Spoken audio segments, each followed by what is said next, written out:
Intermediate fasting ലോകം മുഴുവനും ആഘോഷിക്കുന്ന ഒരു ഡയറ്റ്. 2022 ചൈനയിൽ ഒരു പഠനം നടന്നു. ഇത് ഈ ആഘോഷം അവസാനിപ്പിച്ചു. പക്ഷെ ഒരു ട്വിസ്റ്റ് ഉണ്ട് കേട്ടോ, അത് ഞാൻ പറഞ്ഞുതരാം. 2022 ന്യൂ ഇംഗ്ലണ്ട് ജേണൽ ഓഫ് മെഡിസിനില് ചൈനയിലെ ഗോങ്ഷോയില് വെച്ച് 139 പേരിൽ 12 മാസം ഒരു പഠനം നടത്തി. അവരെ 2 ഗ്രൂപ്പുകളായി തിരിച്ചു. ഗ്രൂപ്പ് 1 ടൈം റെസ്ട്രിക്റ്റഡ് ഈറ്റിംഗ് ആയിരുന്നു. 8 മണിക്കൂർ വിൻഡോയിൽ മാത്രം കഴിക്കുക, പ്ലസ് കലോറി കുറവ്.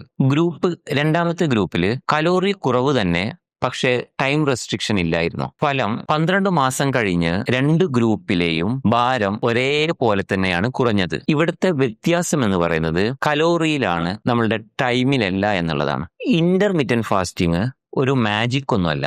ഇത് വർക്ക് ചെയ്യുന്നത് ഒരേ ഒരു കാരണം കൊണ്ടാണ്. അത് നിങ്ങളെ കുറച്ചു മാത്രമേ കഴിപ്പിക്കുന്നുള്ളൂ. പക്ഷേ ദ ട്വിസ്റ്റ്, അതാണ് അതിന്റെ ശക്തി. കലോറി എണ്ണുന്നത് നമുക്ക് ബുദ്ധിമുട്ടാണ്. രാവിലെ 10 മണി മുതൽ രാത്രി 8 മണി വരെ മാത്രം. അത് ഓർക്കാൻ നമുക്ക് എളുപ്പമാണ്. നമുക്കൊരു പ്രത്യേക നേട്ടമുണ്ട്. നമുക്ക് ഈ ഇന്റർമീഡിയറ്റ് ഫാസ്റ്റിംഗ് എളുപ്പമാണ്.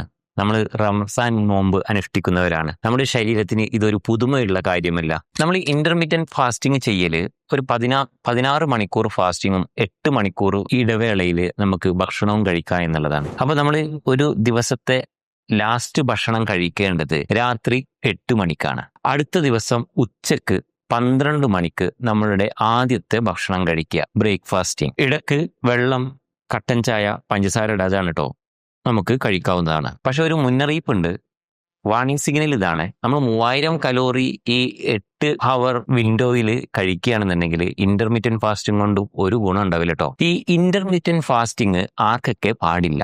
ടൈപ്പ് 1 ഡയബറ്റിക് ഉള്ള ആളുകൾ, ഗർഭിണികൾ, മുലയൂട്ടുന്നവർ, ഈറ്റിംഗ് ഡിസോർഡേഴ്സ് ഉള്ളവർക്ക്, അതേപോലെ തന്നെ 18 വയസ്സിന് താഴെ ഉള്ളവരും ഇന്റർമീഡിയറ്റ് ഫാസ്റ്റിംഗ് ഒഴിവാക്കണം. നിങ്ങൾ ഇൻസുലിനോ അല്ലെങ്കിൽ ഗ്ലിമിപ്രൈഡ് ടാബ്ലറ്റ്സോ കഴിക്കുന്നവരാണെങ്കിൽ ഇന്റർമീഡിയറ്റ് ഫാസ്റ്റിംഗ് ചെയ്യുകയാണെങ്കിൽ തീർച്ചയായിട്ടും നിങ്ങളുടെ ഡോക്ടറെ കണ്ട് ഡോസ് അഡ്ജസ്റ്റ്മെന്റ് വേണം. അല്ലെങ്കിൽ ഹൈപ്പോഗ്ലൈസീമിയ എന്ന അപകടകരമായ അവസ്ഥ ഉണ്ടായിട്ട് പ്രയാസങ്ങൾ അനുഭവിക്കാൻ സാധ്യതയുണ്ട്. ഈ ഇന്റർമീഡിയറ്റ് ഫാസ്റ്റിംഗ് എന്ന് പറയുന്നത് ഒരു ഉപകരണമാണ്, തടി കുറക്കാനുള്ള ഒരു ഉപകരണമാണ്. അതൊരു മതവുമായിട്ട് ബന്ധമില്ല.